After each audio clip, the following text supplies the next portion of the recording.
Hi, I'm Ben Mankiewicz. Thanks for joining me on TCM for a movie unlike any other, except perhaps one made by the same people the next year. For the Beatles, 1964 was a seminal year in their history. In February, they broke TV ratings records with an appearance on The Ed Sullivan Show. And then in August, they began a cross-country tour of 22 American cities. In between, they found time to polish off a movie that's still referred to as one of the best musicals ever made. It's from United Artists in 1964, A Hard Day's Night. The movie takes the form of a documentary covering 36 hours in the life of the Beatles: John Lennon, Paul McCartney, George Harrison, Ringo Starr. It documents the crowds of young people, notably women, chasing the lads across London. Those crowds are played by actual crowds of young people, notably women. The movie had three keys to success, really. One, the naturally funny performances of John, Paul, George, and Ringo. Two, the innovative, fast-paced direction of Richard Lester.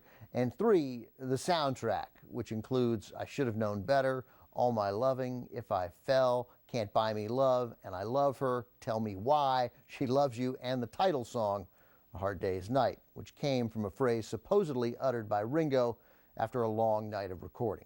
While the film was being shot, the Beatles confessed to wondering if they were just one-hit wonders. Okay, several hit wonders.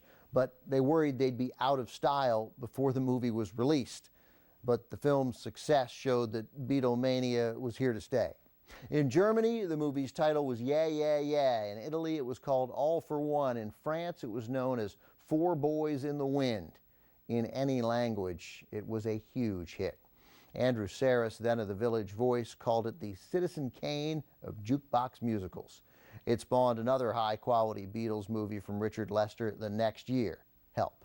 From 1964, also with Victor Spinetti, Anna Quayle, and Wilfrid Bramble as Paul's eccentric grandfather. Here's A Hard Day's Night. Richard Lester, the director of A Hard Day's Night, made a name for himself in 1959 when he worked with Peter Sellers and Spike Milligan to create the running, jumping, and standing still film.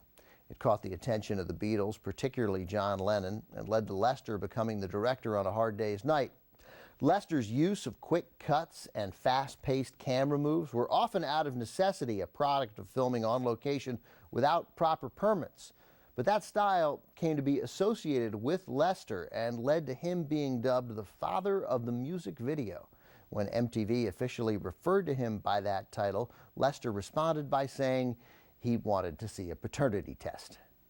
Up next, a courtroom drama based on a play by Agatha Christie, directed by Billy Wilder.